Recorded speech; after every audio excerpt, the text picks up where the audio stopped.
Hello दोस्तों, नमस्कार। आप सबका स्वागत है आज की स्पेशल क्लास में। आज हम बात करेंगे इतिहास के बारे में। जी हाँ, इतिहास एक ऐसा रोचक विषय है जिसको हर एक व्यक्ति की पढ़ने की लालसा होती है। तो कुछ ऐसे ही बिंदुओं पर आज हम चर्चा करेंगे इतिहास के।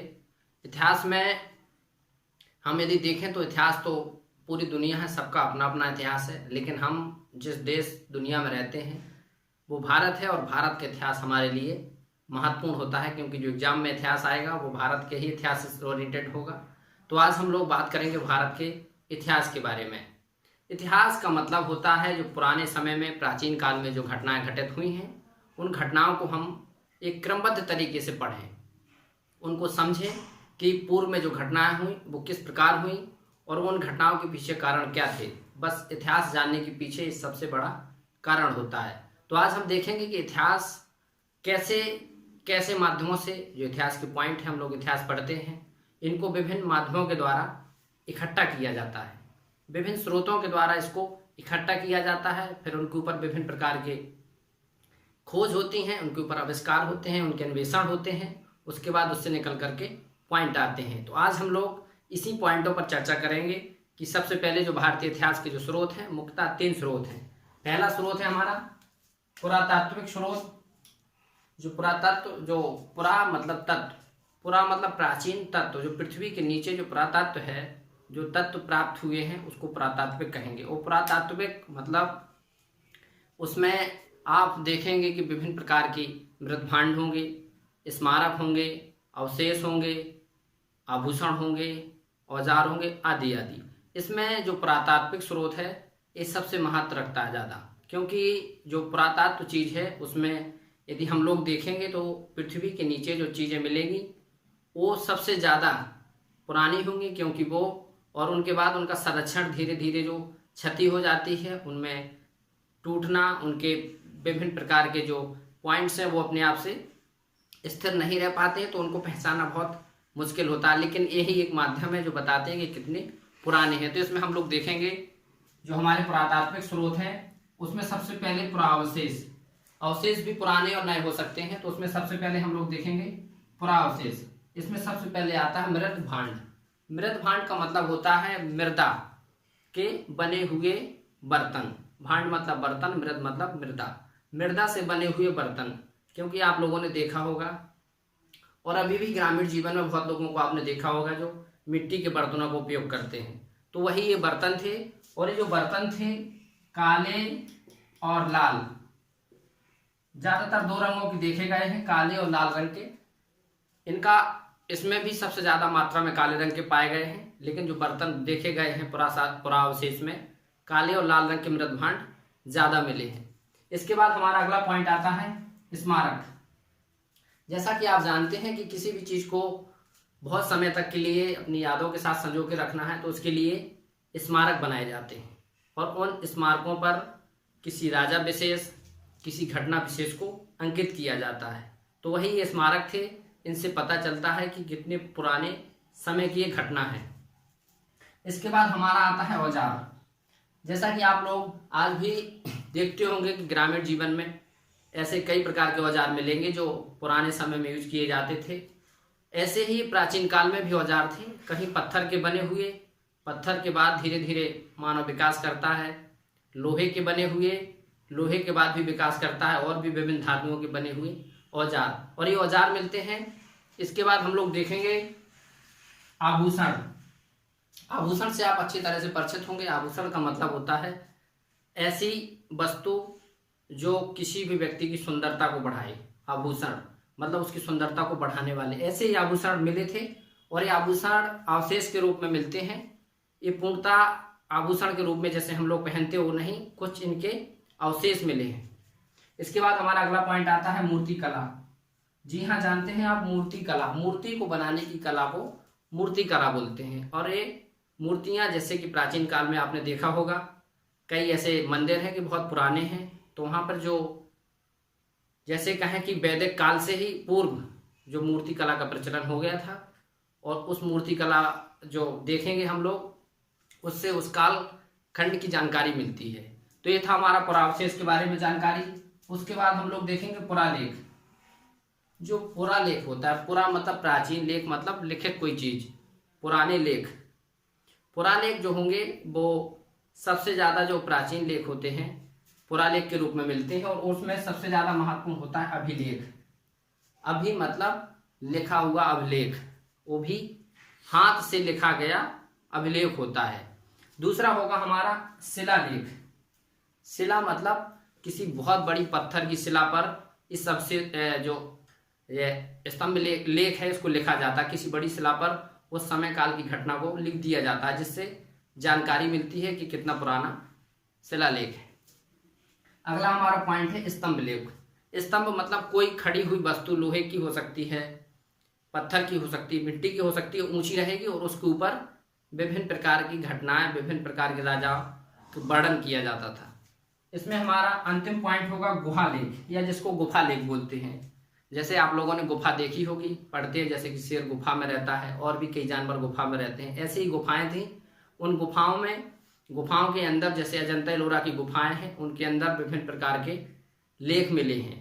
तो यही हमारे इतिहास के स्रोत बन जाते हैं और इससे जानकारी मिलती है कि किस समय की घटना थी और कब इनको लिखा गया। आगे हम लोग देखेंगे साहित्यिक स्रोत में।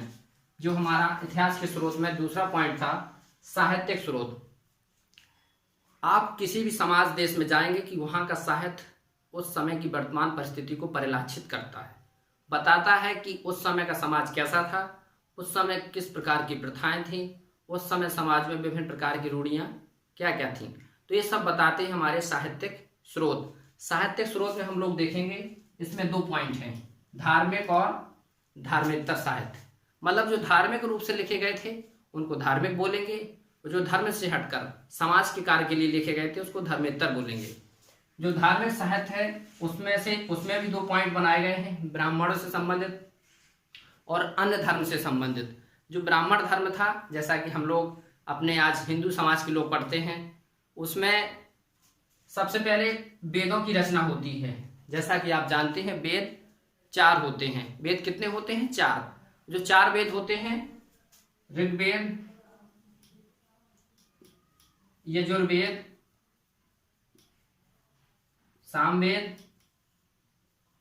और अथर्ववेद, ये 4 वेद होते हैं। सबसे पुराना जो वेद है वो ऋग्वेद है। मतलब वेदों की संख्या कितनी है? 4 है, और उसमें सबसे पुराना वेद है जो ऋग्वेद है। और बाकी की जो 3 वेद हैं, ये चारों वेद मिला करके एक समय काल की जानकारी देते हैं, बताते हैं कि उस समय समाज में क्या था, विभिन्न प्रकार की प्रथाएं क्या थी, गीत संगीत, विभिन्न प्रकार के कार्यक्रम कैसे होते थे, विभिन्न प्रकार के अनुष्ठान कैसे होते थे। इसके बाद हम लोग देखेंगे पुराण। हमारे इतिहास स्रोतों में पुराणों की संख्या 18 बताई गई है। जो पुराण होते हैं वो वेदों के बाद लिखे गए, उसमें भी उस समय काल की घटनाओं के बारे में जानकारी दी जाती है। उपनिषद इनकी संख्या 108 है। जो उपनिषद है, उपनिषद का मतलब होता है कि गुरु के समीप बैठकर शिक्षा को ग्रहण करना। इसके माध्यम से शिक्षकों को शिक्षा दी जाती थी और उनको पास में बैठा करके विभिन्न प्रकार के जो ग्रंथ होते थे उनके बारे में अध्ययन किया जाता था। अगला हमारा पॉइंट है वेदांग। वेद धन अंग। जो वेद के अंग हैं, शिक्षा, कल्प, छंद, निरुक्त, व्याकरण और ज्योतिष, जो 6 वेदांग हैं, उनमें बताया गया है कि हमारे उस समय की समाज की शिक्षा क्या थी, उस समय कैसे ज्योतिष था, हमारी ज्योतिष कैसी थी, कल्प कैसा था, व्याकरण कैसी थी, उन सब के बारे में वेदांग में चर्चा की जाती है। अगला पॉइंट है स्मृति। बहुत अच्छा पॉइंट है स्मृति, इससे एग्जाम में बहुत क्वेश्चन आता है। इससे रिलेटेड है मनुस्मृति। मनुस्मृति भारतीय समाज की उस समय की स्थितियों को बताती है कि कैसे समाज था, किस प्रकार की समाज के बीच लोगों के बीच संबंध होना चाहिए और किस प्रकार का ये समाज होना चाहिए। स्त्री पुरुष के बीच में जो विभिन्न प्रकार के वर्णन हैं, इसमें मनुस्मृति में मिलते हैं। समाज में विभेदीकरण की बात भी देखते हैं आप लोग, कई लोग बुराई करते हैं मनुस्मृति की, तो इसमें इस चीज़ का वर्णन किया गया है। हमारा अगला पॉइंट है रामायण। रामायण से तो आप लोग बहुत अच्छे से परिचित होंगे, सबने देखी भी होगी हो सकता है, और ना देखी होगी तो सब लोगों ने पढ़ा तो जरूर होगा कहीं ना कहीं।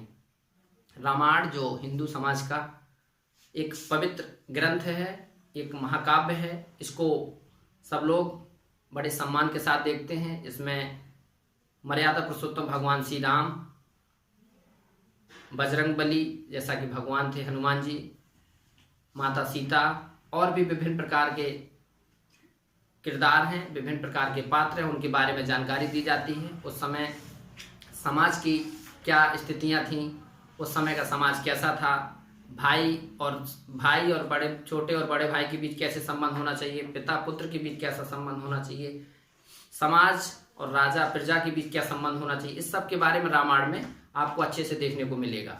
और अगला हमारा जो पॉइंट आता है महाभारत। जैसा कि जानते हैं युद्ध, लड़ाई की जो बात होती है वो महाभारत में होती है।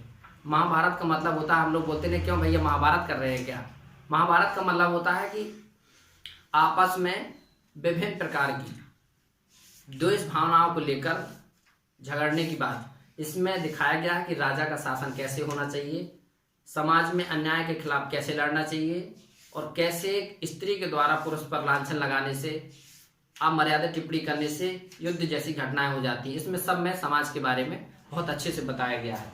ये था हमारा साहित्यिक ग्रंथ के बारे में। अब हम पढ़ेंगे धर्मेतर साहित्यिक ग्रंथों के बारे में।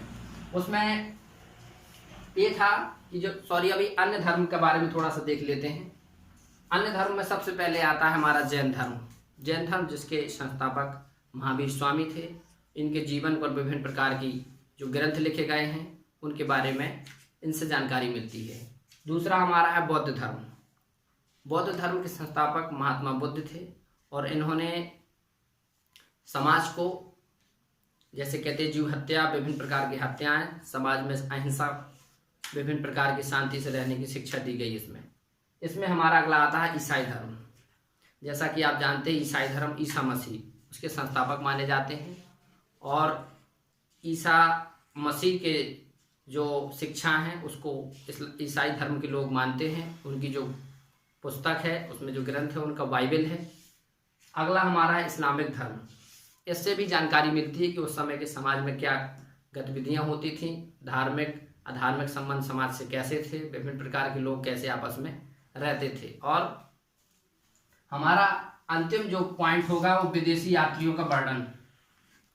इसमें सबसे अच्छा पॉइंट यही मिलता है कि जो विदेशी यात्री आते जाते थे उससे एक देश से दूसरे देश की जो विभिन्न प्रकार की गतिविधियां होती थी, वहाँ के समाज, वहाँ की प्रथाएं, इन सब के बारे में अच्छे से जानकारी मिलती थी। तो सबसे पहले यहाँ देखते हैं यूनानी यात्री आते हैं। वो यहाँ भारत के बारे में बहुत अच्छे से वर्णन करते हैं। जैसा कि आपने पढ़ा होगा सिकंदर, मेगास्थनीज और भी कई हैं जैसे आए और उन्होंने यहाँ की समाज के बारे में देखा और इतिहास में उनका वर्णन भी मिलता है। चीनी यात्री, जैसे कि आप जानते हैं चीनी यात्री फाहियान, हुएनसांग, इत्सिंग, हुआनसांग, ये सब लोग आए और इन्होंने भारतीय जो इतिहास के स्रोत हैं उनमें भारत के इतिहास को समृद्ध बनाने में योगदान दिया। हमारे अगले पॉइंट आते हैं अरबी यात्री। विभिन्न प्रकार के अरबी यात्री आए जैसे इब्न बतूता और भी कई हैं, अल-बिरूनी, कई अरबी यात्री आए। इन्होंने भारतीय इतिहास को समृद्ध बनाने का काम किया। जो अरब की घटनाएं थी, अरब में जो समाज था वहाँ का यहाँ के समाज के साथ तुलना करते हैं और वहाँ के कालखंड के बारे में जानकारी देते हैं। ये था लास्ट पॉइंट है यूरोपीय यात्री। यूरोप के भी विभिन्न प्रकार के यात्री आए भारत में और इन्होंने जो भारत का इतिहास है इसको समृद्ध बनाने में विभिन्न प्रकार की घटनाओं के बारे में वर्णन किया और इनके बारे में विस्तृत जानकारी दी। तो ये था हमारा भारतीय इतिहास के स्रोत के बारे में स्पेशल वीडियो। इतिहास का ये पहला वीडियो है हमारे चैनल पर। आप लोग यदि नए हैं तो हमारे चैनल को सब्सक्राइब कर लीजिए और प्रयास करिए कि जो भी पुराने वीडियो हैं उनको देखने का प्रयास करिए। हम लोग एडेड जूनियर हाई स्कूल की जो भी वैकेंसी में सब्जेक्ट वाइज दी गए हैं, सोशल है, साइंस है, इन सब की क्लास लेकर के आ रहे हैं। तो उसमें हम लोगों का आज इतिहास का पहला वीडियो था। आप लोग हमारे चैनल से जुड़िए और चैनल के साथ साथ